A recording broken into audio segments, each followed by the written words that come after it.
I was 17 when I learned that the person who betrayed me wasn't a stranger. It was my aunt. Growing up, she was one of my favorite people.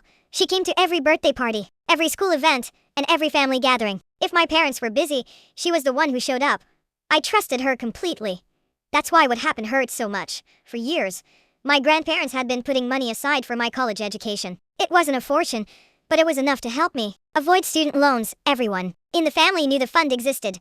My grandparents were proud of it. They talked about how excited they were to help me get an education. A few months before graduation, my grandfather passed away unexpectedly. The family was devastated. While everyone focused on grieving, my grandmother asked my aunt to help organize financial paperwork because she trusted her. Nobody thought twice about it.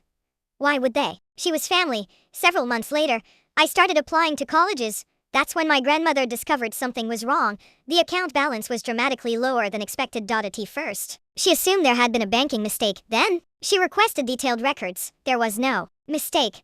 Large withdrawals had been made over time. The person authorized to access the account was my aunt.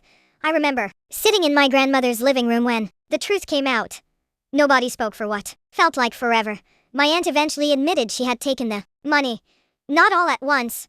Little by little over several years. She claimed she always intended to replace it, but somehow there was always another expense, another emergency, another reason to wait. The money was gone.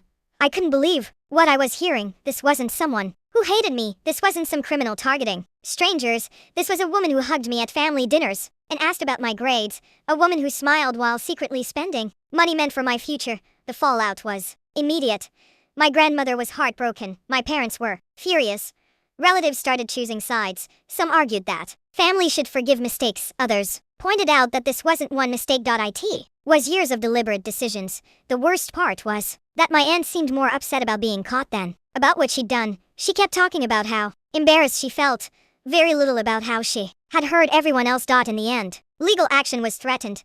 Faced with the possibility of serious consequences, she agreed to a repayment plan. It took years. By the time the money was finally repaid, I had already finished college with the help of loans, scholarships, and part-time jobs. Life moved forward. But our family never returned to what it was before. Trust doesn't work that way. One Christmas, long after everything happened, my aunt tried explaining herself again. She said she never meant to cause so much damage. I looked at her and realized something. The damage wasn't the missing money. It was the fact that every family memory now came with a question.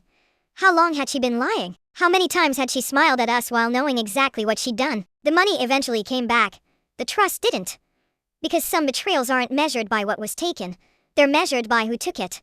And that's what made it hurt for so many years afterward.